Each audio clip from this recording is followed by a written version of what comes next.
What do you mean I'm not in the will anymore? I stared at my father in shock, my voice echoing through their large living room. Exactly what I said, Emma, he replied, his tone cold and businesslike. Your mother and I decided to give your part of the inheritance to your brother. He's actually done something with his life. My mother nodded, tapping her perfectly manicured nails on her coffee cup. Sweetheart, we've seen you struggle with that little app business for years now. We think the money would be better in someone's hands who knows how to manage finances. I felt like I'd been punched in the stomach. At 29, I had spent the last 4 years building my health tech startup from the ground up, surviving on ramen and working 18-hour days. Yes, it had been hard, but I was finally on the edge of something big. You can't be serious, I whispered. I've put everything into this. And what do you have to show for it? My father gestured around the room. Your brother has a top job at Morgan Stanley. You have a desk in a shared office and dreams too big for your abilities. His words hurt because they were nothing new. I'd heard them my whole life, when I went to Northwestern instead of Harvard, when I chose computer science over law, when I quit my corporate job to start my own business. This isn't about the money, I said, fighting back tears. It's about you never believing in me. Oh, Emma, my mother sighed, sharing a look with my father. We're just being realistic. Not everyone is meant to be successful. There's no shame in getting a regular job. I took a deep breath, trying to hold it together. What they didn't know, what I had planned to tell them before they ambushed me with this news, was that my failing business had just secured a meeting with the country's biggest healthcare provider. If they signed, everything would change. As I walked out of their house, my phone buzzed with an urgent email from my lead investor. My stomach twisted with worry. I had a feeling things were about to get worse. Sitting in my car outside my parents' house, I tried to process what had just happened. The inheritance wasn't life-changing, maybe $500,000, but the message was clear. I was the family disappointment. Growing up as the daughter of Edward and Marie Carter meant constant pressure. My father had made his fortune through smart investments in pharmaceuticals, while my mother came from old money. Success wasn't just encouraged in our family, it was expected, demanded, and narrowly defined. My brother Mark had followed the perfect path: Ivy League education, finance career, marriage to a socialite, 2 kids, and a summer home by 35.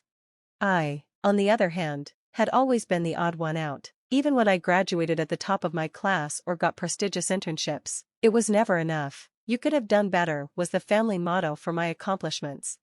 4 years ago, I saw a major gap in the healthcare tech market. Using my background in computer science and experience at a tech company, I created an AI platform that predicted patient readmission risks more accurately than anything before. I called it Prevent Care. My parents laughed when I quit my corporate job to start the business. Another millennial thinking they'll be the next big thing, my father had said. When I asked for their investment, they turned me down, calling it wasting money on bad decisions. So, I found angel investors who actually believed in the technology. I worked tirelessly to build the platform, secured a pilot program with a local hospital, and started gathering data that proved my system worked. 3 months ago, I heard rumors that my father was investing heavily in pharma tech, a company developing a competing solution. My mother had casually mentioned it at dinner, saying, "Your father thinks it's going to change the industry." I felt a pang of betrayal but dismissed it. Surely it was just coincidence. The healthcare AI space was hot, everyone was investing in it. My parents wouldn't deliberately back my competition while refusing to support me, right?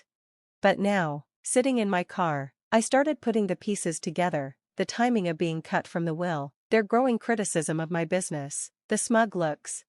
Maybe this wasn't just about disappointment, maybe it was something else.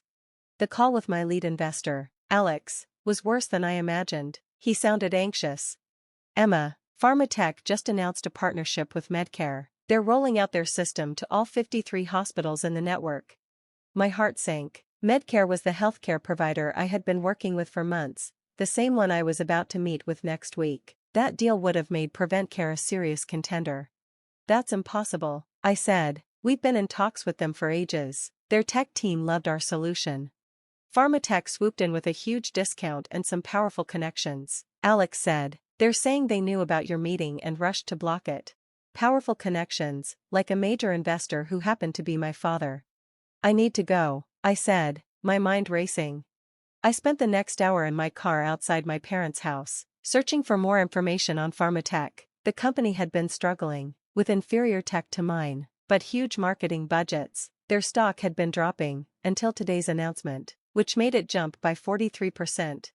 Then, my phone rang again. It was Jennifer, a former classmate, now working at Medcare. "Emma, I'm so sorry," she said. "The deal was pushed through after our chairman played golf with an investor from Pharmatech. They skipped the usual technical review." "Did you catch the investor's name?" I asked, already knowing. "Edward Carter. He made a strong case against your technology, saying it wasn't scalable." My own father had deliberately sabotaged my business. I sat in shock as the reality sank in. This wasn't just my parents being disappointed in me, it was active sabotage. My father had used his connections to steal my chance and then had the nerve to cut me from the will for not being successful enough. When I finally left their house, my hands shook as I gripped the steering wheel. Everything I'd worked for was falling apart. Without the Medcare deal, we were running out of time. We had enough money for maybe 3 more months before I'd have to lay off my team. Part of me wanted to storm back inside and confront them, another part wanted to give up. But I couldn't do that. I drove to my small office, where my team of 5 developers was still working, unaware of how much trouble we were in. I couldn't quit, not after everything they had sacrificed to follow my vision. I needed a new plan, and fast. "We need to pivot," I told my team the next morning.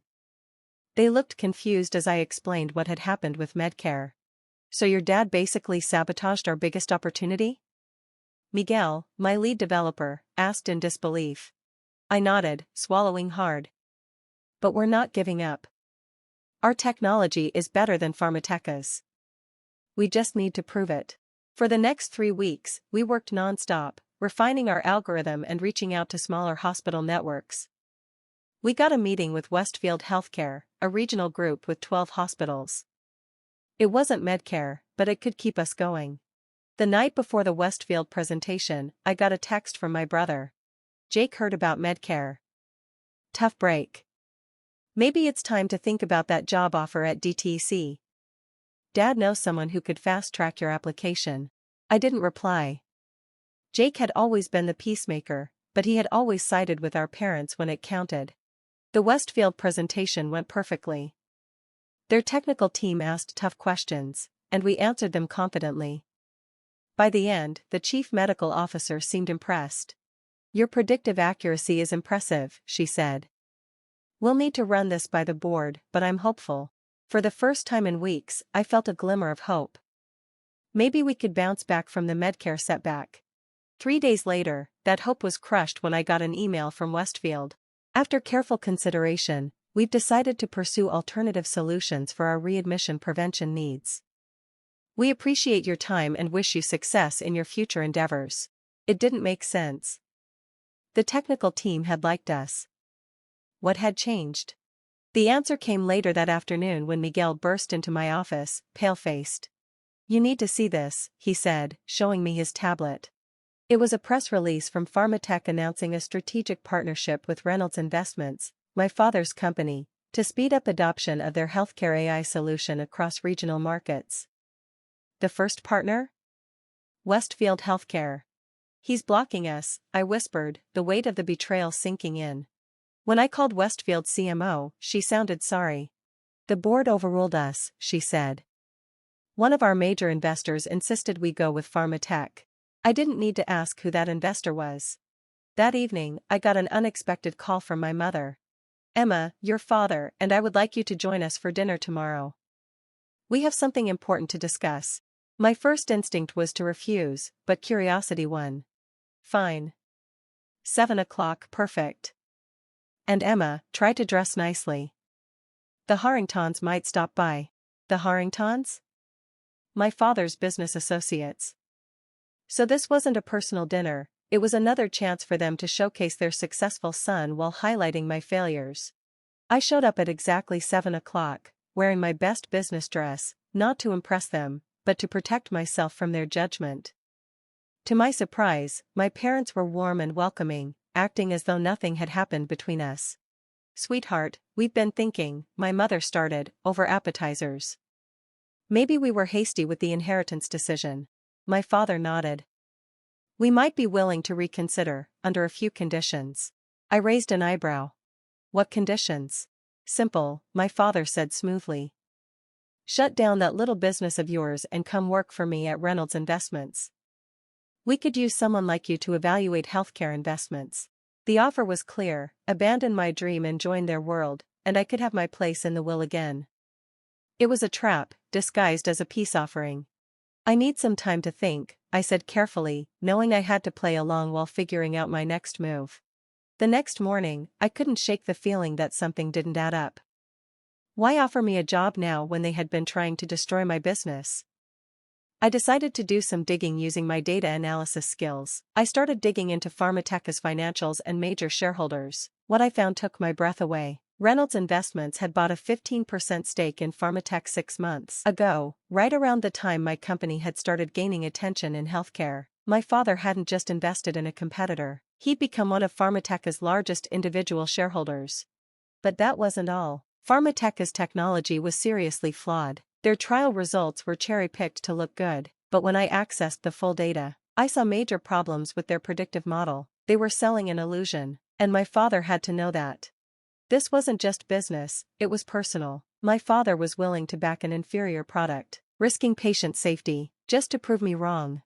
As I continued looking deeper, I found more troubling details. Pharmatech was burning through money. Their marketing and executive pay were sky-high, while their research budget had been slashed. They were barely staying afloat, kept alive by investor confidence and partnerships that my father had set up.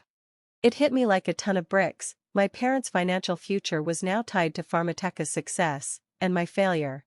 Just as I was processing all this, I got an email that changed everything. It was from Dr. Gabriela Rodriguez, the Director of Innovation at National Health Systems, the second largest healthcare provider in the country.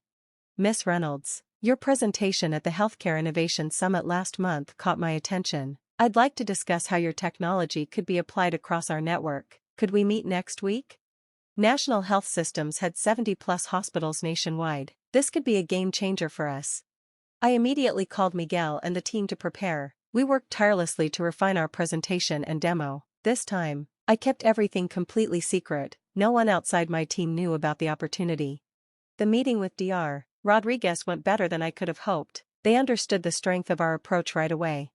What sets your solution apart, Dr. Rodriguez said, is that it's based on solid data, not just marketing. We've looked into Pharmatech, and their claims don't hold up.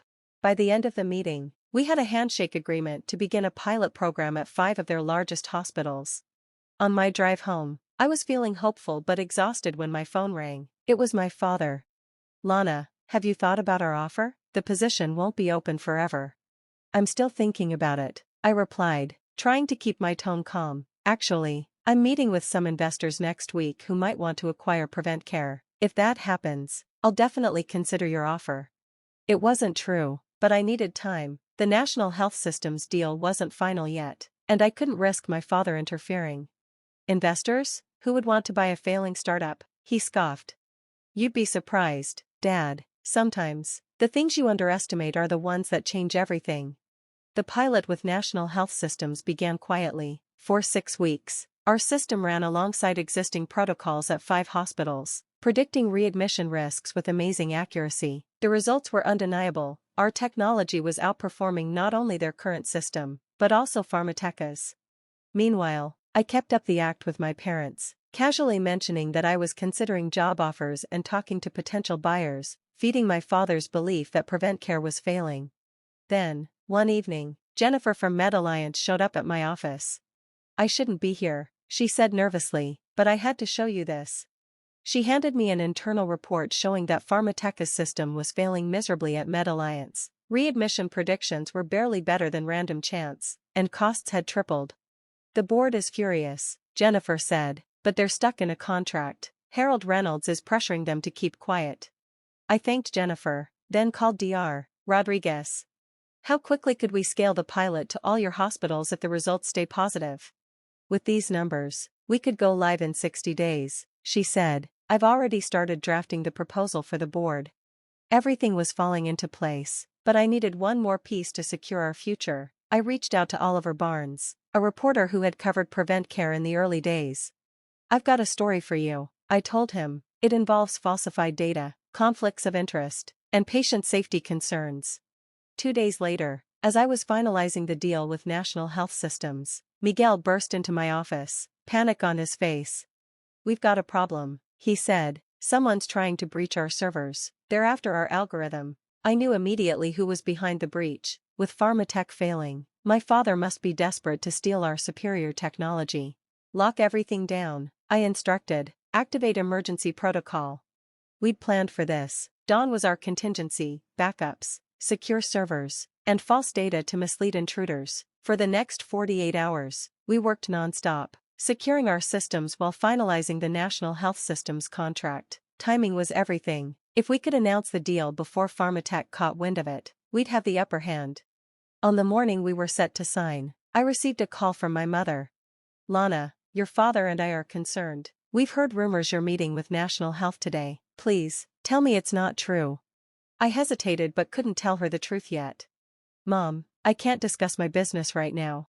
"Lana," she whispered, "your father has everything tied up in Pharmatech. If they lose National Health, we could lose everything." For a moment, doubt crept in, but then I remembered every time they'd tried to undermine me. "I have to go, Mom, I have an important meeting." I hung up and walked into the conference room, where Dr. Rodriguez and her team were waiting with the contract. This was it. The National Health deal was signed with minimal fanfare, just handshakes and signatures, but the press release was a bombshell. National Health Systems selects PreventCare for system-wide implementation after competitive analysis shows 89% greater accuracy than current market leader.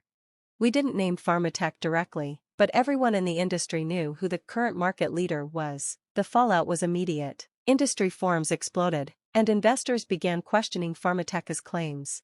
That afternoon, Oliver Barnes published his exposé, "Smoke and Mirrors: The Truth Behind Pharmatech's AI Claims." It was brutal, revealing how Pharmatech manipulated data and used conflicts of interest to secure contracts, with Reynolds Investment Group pressuring healthcare providers to adopt the flawed tech. By market close, Pharmatech's stock had plummeted 67%. Trading was halted. They issued a weak statement, but the damage was done. I watched it all unfold from my office, feeling a strange calm. This wasn't revenge. It was justice. Patient safety was at stake, and the truth had to come out. My phone buzzed nonstop with messages from industry contacts, former classmates, even Jake. "Is this real? Call me." But I only responded to Dr. Rodriguez, "The board is impressed. They want to discuss potential equity investment in PreventCare." That was the real victory, not just the contract, but validation. We had a chance to scale without compromising our vision. Later that evening, my parents arrived at my office, their faces ashen. My father looked diminished in his tailored suit. My mother, usually composed, twisted her designer handbag in her lap. "What have you done?" my father demanded, his voice hoarse. I gestured for them to sit. "Our stocks are worthless," my mother blurted. "Pharmatech is finished. Harold's Investment Group is under SEC investigation. We're ruined." I studied them both, searching for remorse. There was none, just fear and blame. "I didn't do anything except build a better product and tell the truth," I replied calmly. "You chose to back a company that falsified data and put patients at risk." "We need your help," my father said, the words bitter. "Our investments, everything is tied to Pharmatech. We have nowhere else to turn." The irony hit me hard. Just weeks ago, they had cut me from their will for not succeeding. Now, they were asking me for a bailout.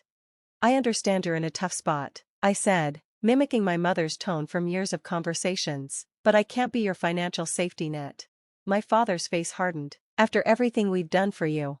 "That's just it," I interrupted. "What exactly have you done except undermine me? You taught me that success should come on my own merits. I'm respecting that lesson." I stood, signaling the end of the conversation. "I'll refer you to a good financial advisor. Beyond that, I think it's best we take some time apart."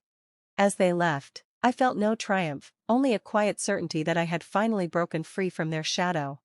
The next morning, I gathered my team to share the news about the National Health Systems investment. As we celebrated, I looked at my brilliant team, people who had believed in my vision when my own family hadn't. "We've got a lot of work ahead of us," I said, "but today, we've proven that doing the right thing, building with integrity, wins." Later, alone in my office, I took the family photo from my drawer. I studied the smiling faces, an illusion of love and impossible expectations. I placed the photo face down in the bottom drawer. Maybe someday we'd find our way back, but it would be on new terms. For now, I had a company to build and patients whose lives we could change. That was legacy enough.